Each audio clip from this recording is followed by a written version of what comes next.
Hi everyone, Weather Joey here on this very special day, a day when National Indigenous Peoples Day coincides with Father's Day. Now, the last time that this happened was back in June of 2015, and that was the month that the TRC released a summary report of its findings along with 94 calls to action.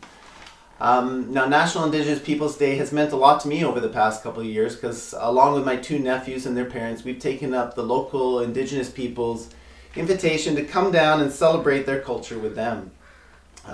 It's really one of the only times of the year that I personally see settler and Indigenous people sharing and celebrating together, and it's become very dear to me, and I'll really miss it this year down in downtown Victoria.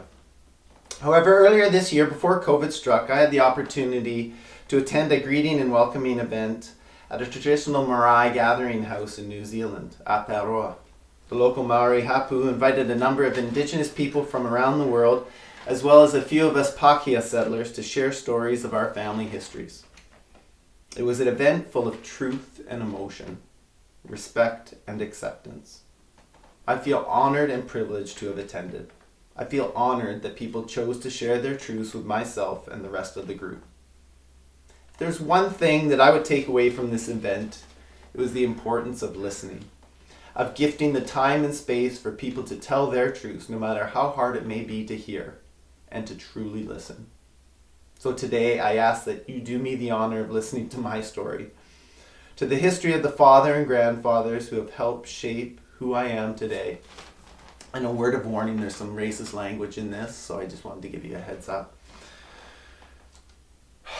My father was a French-Canadian man whose family history we don't know much about. He left us when I was 14, but before he left, throughout my youth, he taught me that it was okay to dance through life, and that in essence, life is a dance. It's one of Spirit's ways to move through you, my son. And for this gift, I will always be grateful. My grandfather. On my mother's side, I was very close to her father, my grandfather. He was a principled man who taught me about fairness and about the golden rule. Do unto others as you would have them do to you. At a young age, he was my guide to the teachings of Jesus, as well as my sports mentor. As we grew older together, I had the privilege to accompany him through sickness and eventually death. He taught me of courage. And for these gifts, I thank him. My great-grandfathers. Again, on my mother's side, I had two great-grandfathers. One was a scholar in the sciences, and the other was a bit of a ladies' man. I never met either of these men, but I honor them as part of my heritage and like to think I have a bit of their traits in myself. Still on my mother's side, she had a great-grandfather, my great-great-grandfather, through her mother's side. He first came to Canada in the 1830s as an infant to settle with his family in Huron country. In 1862, as an adventurous young man around my age, he came out west to Victoria by way of steamship from New York to Panama to San Francisco and on to Victoria, before venturing into the Cariboo in search of gold. He kept a journal of these travels that is in the Royal Museum of BC. It contains many interesting observations about the region at the time, as well as the weather conditions he faced.